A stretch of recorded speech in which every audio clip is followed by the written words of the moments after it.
আপনারা সবাই জানেন বাংলাদেশ জাতীয়তাবাদী দলের চেয়ারপারসন বেগম খালেদা জিয়া, আমরা গত দুদিন আগে আমাদের এই অফিসে তার জন্য দোয়া করেছি।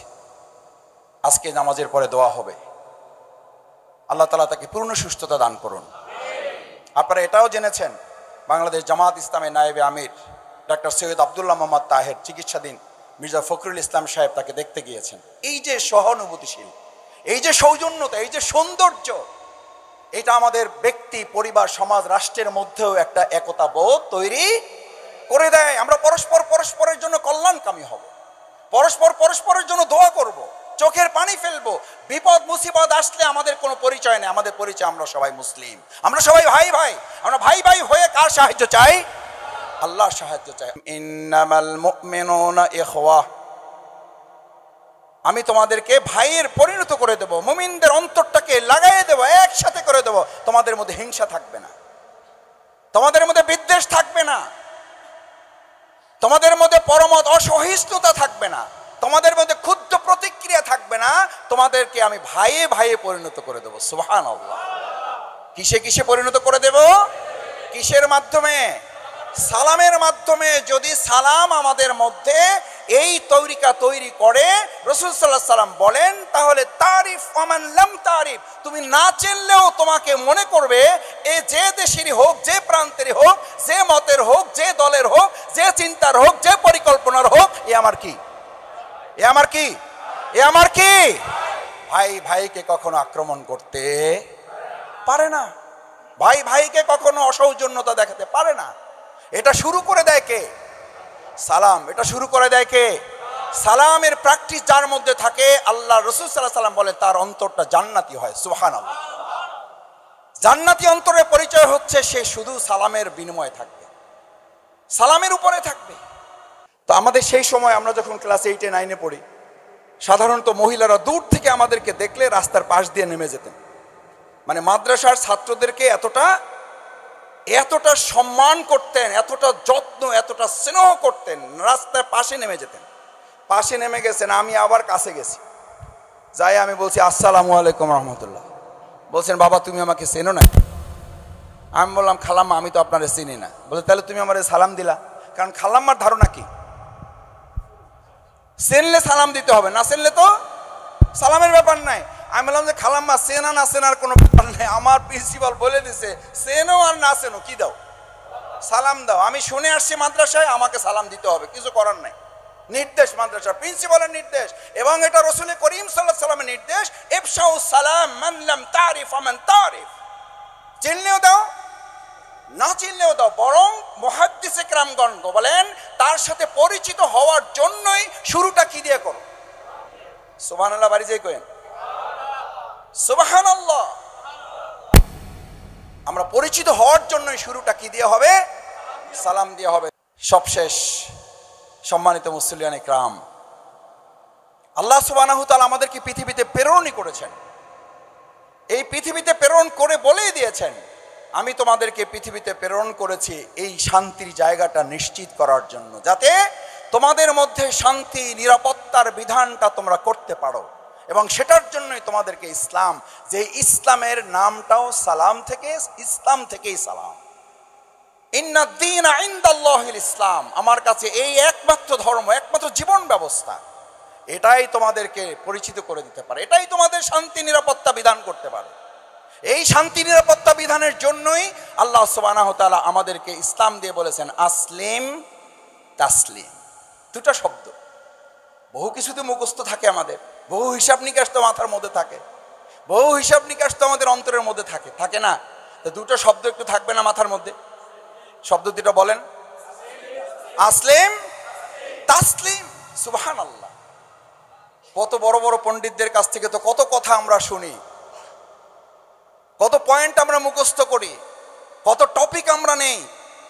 আর রাসূল সাল্লাল্লাহু আলাইহি ওয়াসাল্লাম দুটো শব্দ বলেছেন, তোমার জীবনকে, গোটা জিন্দেগিকে, গোটা পৃথিবীটাকে শান্তির আস্তানা বানানোর জন্য একটাই স্লোগান, আসলিম, কমপ্লিট সারেন্ডার করো, আমি গোটা পৃথিবীর সমস্ত শান্তি তোমার কাছে সারেন্ডার করাবো। সুবহানাল্লাহ। কিন্তু শর্তটা কি? আগে আমাকে কি করতে হবে? কার কাছে? আল্লাহর কাছে। আল্লাহ আমার রব, এই রবই আমার সব। এই আসলিম যখন আপনি করবেন, আল্লাহ বলেন গোটা দুনিয়ার সমস্ত অশান্তি থেকে তোমাকে মুক্ত করে তাসলিমে রূপান্তরিত করার দায়িত্ব কার? আল্লাহর। সে আল্লাহ তাআলার একটা ঘোষণা দিয়ে শেষ করি। বিসমিল্লাহির রহমানির রহিম। ইয়ামসাসকাল্লাহু বিদুররিন ফালা কাশিফা লাহু ইল্লা হুয়া। এই আল্লাহ যদি তোমার জন্য কোনো অশান্তি অনিষ্ট নির্ধারণ করেন, ইয়ামসাসকাল্লাহ বিদুররিন, পৃথিবীতে এমন কেউ নেই যে তোমাকে সেই অশান্তি থেকে কি দিতে পারে? মুক্তি দিতে পারে। ওয়া ইউরিদুকা বিখাইরিন ফালা রাদ্দান লিফাদলিহি ইউসিবু বিহি মান ইয়াশা। আর আল্লাহর পক্ষ থেকে তোমার জন্য যদি দয়া, নিরাপত্তা, অনুগ্রহ নির্ধারিত নিশ্চিত করা থাকে, পৃথিবীর এমন কেউ নেই সেখান থেকে তোমাকে বঞ্চিত করতে। তাহলে উদ্ধারও করতে পারে না কেউ, বঞ্চিতও করতে পারে না কেউ। নির্ধারণটা হয় কার থেকে?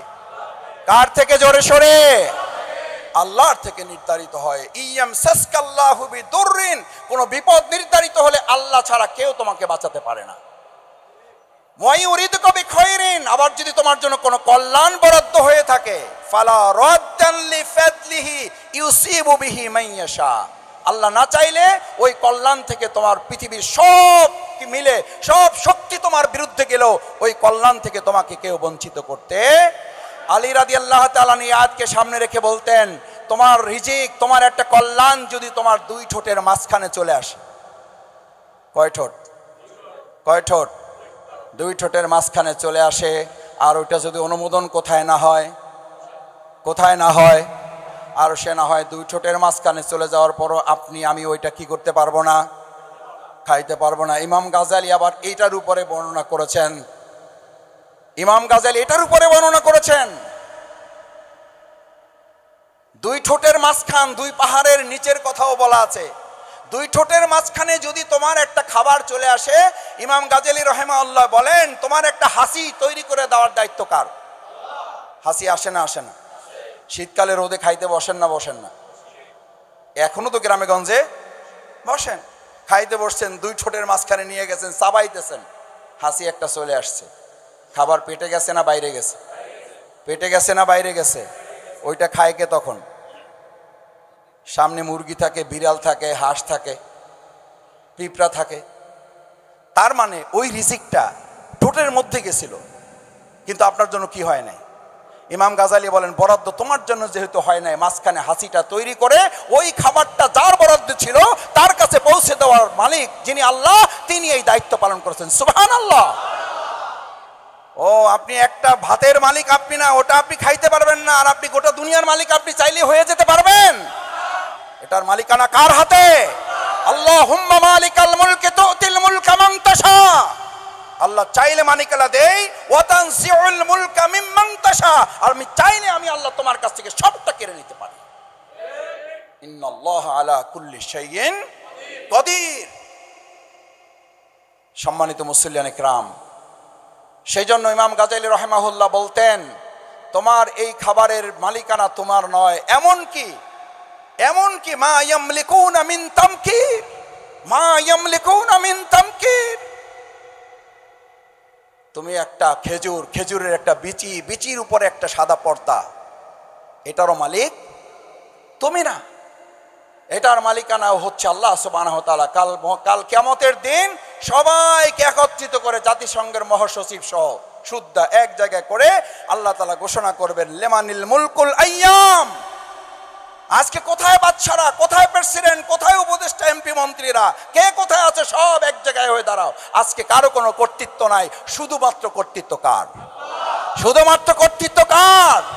সেদিন আমার আপনার এই পরিচয়ে কোনো কাজ হবে না। আমি ইমাম, আমি খতিব, আমি প্রেসিডেন্ট, আমি মেম্বার, আমি চেয়ারম্যান, আমি এমপি, আমি মন্ত্রী, আমি উপদেষ্টা, আমি অমুক পদে আছি, আমি শফিকুল ইসলাম ডক্টর, কিচ্ছু কাজে লাগবে না। কাজে লাগবে যদি আমার ভালো কোনো আমল থাকে, সেই আমলই শুধুমাত্র আল্লাহর সাথে আপনার পরিচয় তৈরি করে দেবে।